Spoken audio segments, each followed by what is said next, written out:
सूत जी ने कहा, शौनकादि ऋषियों, मैं देख रहा हूं कि तुम्हारे हृदय में श्री कृष्ण का बहुत प्रेम है, इसलिए मैं विचार करके तुम्हें संपूर्ण सिद्धांतों का निष्कर्ष सुनाता हूं। ध्यान से सुनो, ये तुम्हारे जन्म और मृत्यु के भय का नाश कर देगा।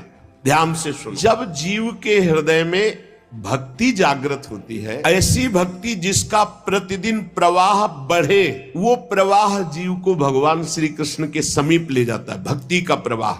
और उसके ऐसे आचरण बनने लगते हैं कि भगवान प्रसन्न हो जाते हैं। जहां भगवान प्रसन्न होते हैं, ये माया अपने आप हटने लगती है, फिर उसमें कोई बाधा नहीं पहुंचाती। मैं तुम्हें साधन बताता हूं भगवान श्री कृष्ण को प्रसन्न करने का। सावधान होकर सुनो। कलयुग में जीवों के काल रूपी सर्प के मुख का ग्रास होने के त्रास का आत्यंतिक नाश केवल भगवान की कथा से हो सकता है। अगर हमें नित्य सत्संग मिले, नित्य भगवत चर्चा मिले, तो हमारा भजन रोज बढ़ेगा, भजन में रुचि बढ़ेगी, हमारे असत आचरण छूटेंगे, हम निश्चित भगवत प्राप्त हो जाएंगे। मन की शुद्धि के लिए भगवान की चर्चा से बढ़कर और कोई साधना नहीं। परस्पर भगवान की चर्चा कथन श्रवण की जाए, इससे बहुत जल्दी मन भगवान में लग जाता है, मन शुद्ध हो जाता है। जब मनुष्य के बहुत जन्मों का पुण्य एकत्रित होता है, एक दो जन्म का नहीं, जन्मांतरे भवेत पुण्यम तदा भागवतम लभेत।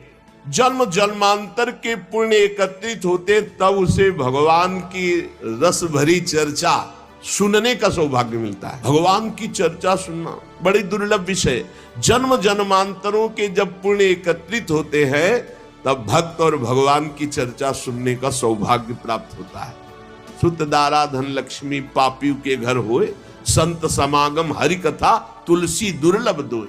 ये बहुत अमूल्य है भगवान की चर्चा। देखो, जब श्री सुखदेव जी महाराज राजा परीक्षित को कथा सुनाने के लिए उद्यत हुए, तो देवता लोग अमृत का कलश लेकर के आए और कहा, महाराज, देवता अपना काम बनाने में बड़े कुशल होते हैं। नमस्कार किया और कहा, महाराज ये अमृत कलश है, क्या करें? सुखदेव जी ने कहा, इसका क्या करें?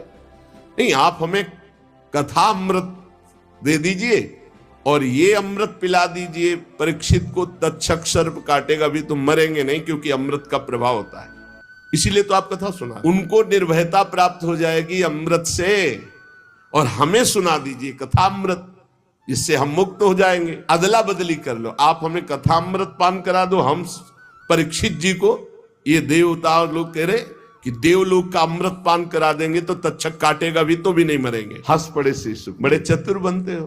कहां ये कांच और कहां मणि, कहां इंद्र नीलमणि श्याम सुंदर की मनोहर चर्चा, और कहां ये भय शोक प्रदान करने वाला अमृत, क्योंकि उसको पीने के बाद भी देवता भयभीत होते हैं, शोकित होते हैं, ईर्ष्या होती है, कामनाएं होती हैं। वो अमृत किस काम का? और श्री कृष्ण कथा अमृत तो निर्विकार करके भगवत प्रेम में डुबो देता है। कहां कांच और कहां मणि, कहां ये अमृत और कहां श्री कृष्ण लीलामृत। श्री सुखदेव जी ने हंसी उड़ा दी कि अरे जाओ, तुम ये कलश लेकर जाओ, तुम अधिकारी नहीं हो।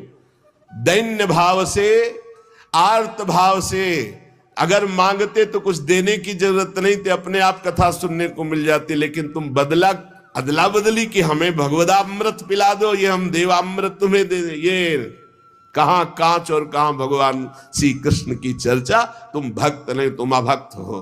देखो, उपासक को यह ध्यान रखना, हर उपासक के हृदय में एक बात रहती है। पहली हमारी मांग होनी चाहिए भगवत प्राप्ति, पर हर उपासक के मन में होती है आखिरी बात कि भगवत प्राप्ति तो हो ही जाएगी, हम भोग भोग लेते हैं।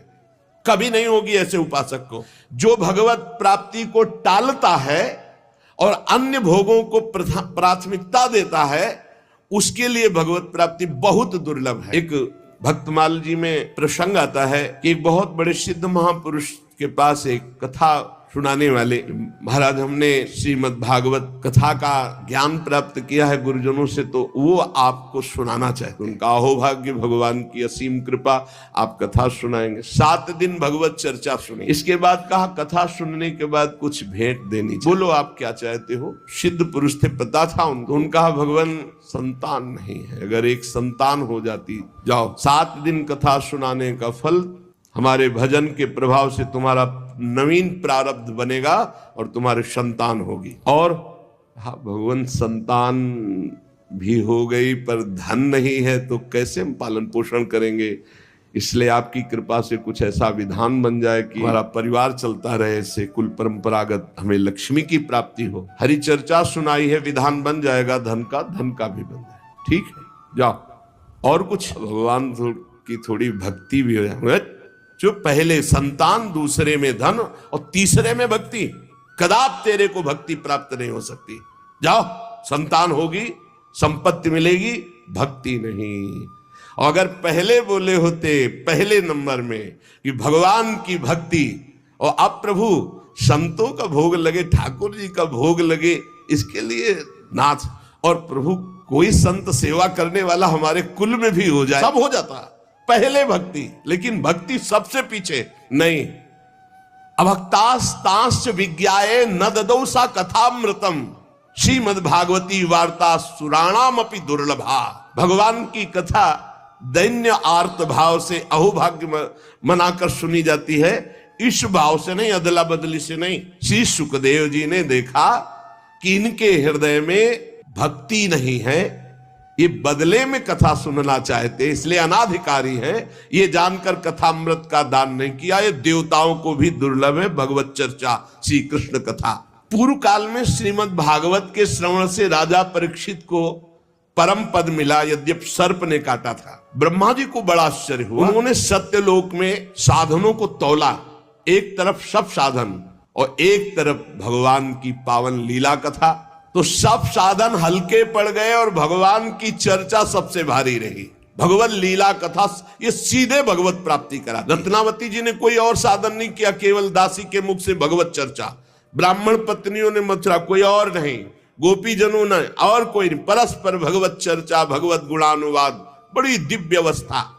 कलयुग में भगवान की लीला कथा सुनने से तत्काल माया मोह का नाश होकर के भगवत प्राप्ति होती है। और कहीं सप्ताह विधि से जो श्रवण करते हैं, कामना पूर्वक उनकी जो कामना होती है, या पाप प्रायश्चित, पापों का नाश, कामनाओं की पूर्ति, भगवत प्राप्ति, सब कुछ इसमें सुलभ है। शौनक जी ने पूछा, सांसारिक प्रपंच से मुक्त एवं विचरणशील देवर्षि नारद जी, सनकादि के साथ संयोग कहाँ हुआ?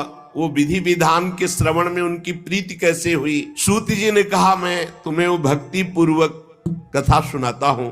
श्री सुखदेव जी का मैं अनन्य शिष्य हूं। सूत जी कह रहे, श्री सुखदेव जी ने मुझे अपना प्रिय शिष्य जानकर एकांत में मुझे सुनाया है। एक दिन विशालापुरी में चारों निर्मल ऋषि सनक सनंदन सनातन सनत कुमार सत्संग के लिए आए हुए थे। वहां उन्होंने देखा देवर्षि नारद जी को। सनकादि ने देवर्षि नारद जी के दर्शन से ही प्रश्न उत्पन्न हो गया और कहा, भगवान के भक्त का मुख उदास नहीं होता, तुम्हारा मुख उदास क्यों है? भगवान के भक्त का मुख उदास नहीं होता, उदास का कोई विशेष कारण होता है। आपका चिंतातुर होना, उदास होना और आपका जल्दी जल्दी चलना, इन तीनों बातों से मुझे लग रहा है कि कुछ न कुछ विशेष बात है। क्योंकि भक्त गजराज की चाल चलता, मस्त भगवत चिंतन परायण। भक्त का मुख प्रसन्न होता है, वो चिंता शोक से मुक्त होता है। नारद जी को उदास देखकर, चिंतातुर देखकर और जल्दी जल्दी आते हुए देखकर कहा, आपका आगमन कहां से हो रहा है? आप इस समय जो व्याकुल हैं, इसका मतलब कोई समस्या है। इसलिए अनासक्त पुरुष की ऐसी स्थिति किसी विशेष समस्या से होती। वो क्या समस्या है? देवर्षि नारद जी से सनकादि ने पूछा। नारद जी ने कहा, महाराज, मैं सर्वोत्तम लोक पृथ्वी लोक को इसलिए मानता हूं कि यहाँ बड़े बड़े महाभागवत भगवान के भजन करने वाले हैं। तो मैं पृथ्वी लोक में आया, यहाँ पुष्कर, प्रयाग, काशी, गोदावरी अर्थात नासिक, हरिद्वार, कुरुक्षेत्र, श्रीरंग, सेतुबंद, कई तीर्थों में मैं विचरण करता रहा, लेकिन मुझे इन सब तीर्थों में जाने पर जो शांति चाहिए वो नहीं मिली। क्यों? क्योंकि इस समय अधर्म के सहायक कलयुग ने सारे तीर्थों में अपना प्रभाव फैला रखा। मैंने तीर्थों में देखा देवर्षि नारद जी, सत्यम नास्ति तपः शौचम दया दानम न विद्यते उदरम भरणो जीवा वाराकाह कूट भाषण। सत्य नहीं रह गया, तपस्वी, शुद्ध तपस्या, जो बाहर भीतर की पवित्रता, दया, दूसरों के सुख के लिए दान, ये सब जा रहा है कलयुग का प्रभाव। बेचारे जीव केवल कैसे पेट पालन हो, सब असत्य भाषी हो रहे हैं, असत्य भाषी। देवर्षि नारद जी कह रहे कोई बिरला भगवान का आश्रित जो भगवत मार्ग में निरंतर चित्त को जोड़े हुए है, उसी के ऊपर कलयुग का प्रभाव नहीं तो कह रहे हैं कि सब असत्य भाषण और आलसी, मंद बुद्धि, भाग्यहीन, उपद्रव करने वाले, उद्दंडता करने वाले। और आगे कह रहे हैं, बहुत देवर्षि नारद जी बोल रहे हैं, इसलिए हम कह रहे हैं कि जो बोल रहे हैं बहुत शुद्ध बोल रहे हैं। कह रहे मंदा सुमंद मतयो मंद भाग्या उपद्रुता पाखंड निरता संतो विरक्ता सपरिग्रहा। जहां जहां हम तीर्थों में गए, कोई बिरला ऐसा है जो अपने सही मार्ग में चल रहा है, नहीं दंभ और पाखंड का बोलबाला है। सब प्रकार का परिग्रह स्वीकार किया जा रहा है। जब गृहस्थों की तरफ देखा तो घरों में स्त्रियों के जो भाई होते हैं ना, वही सलाहकार हैं। देवर्षि नारद जी बोल रहे हैं कलयुग का प्रभाव।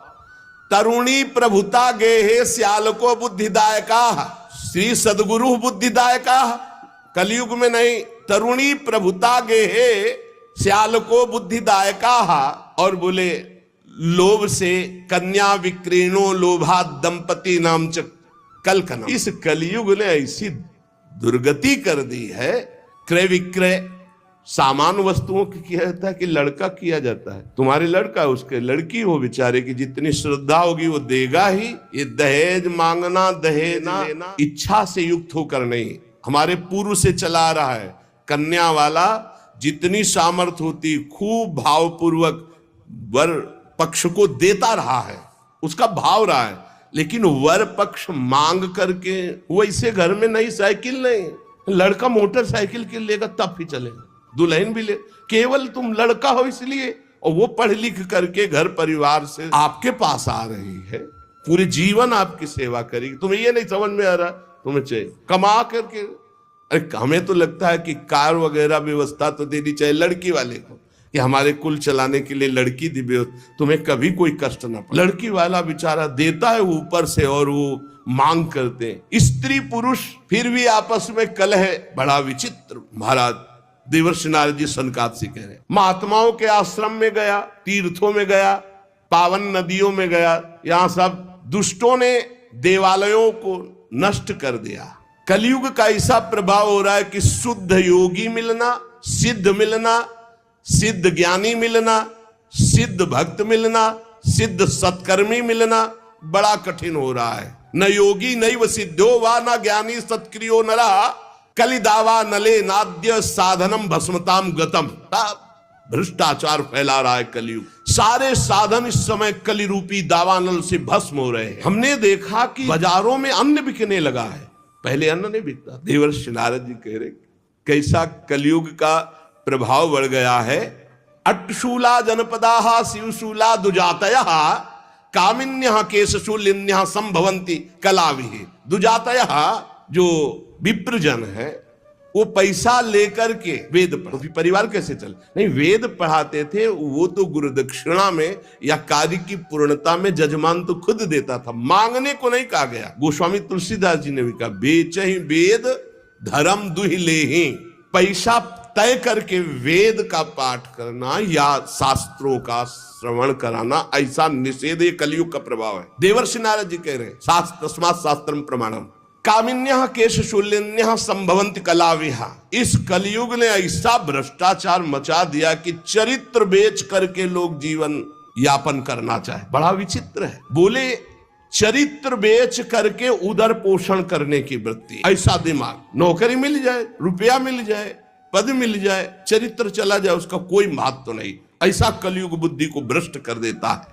एवं पश्यन कलेर दोषान पर्यटन नवनीमहम यामुनम तटमापन्नो यत्र लीला हरेरभूत। मैं ऐसे विचरण करते हुए भयानक कलयुग के दोषों को देखता हुआ परम पावन यमुना जी के पुलिन पर विराजमान जो श्री वृंदावन धाम है, जहां भगवान श्री कृष्ण की नित्य लीला हो चुकी है, हो रही है और होती रहेगी।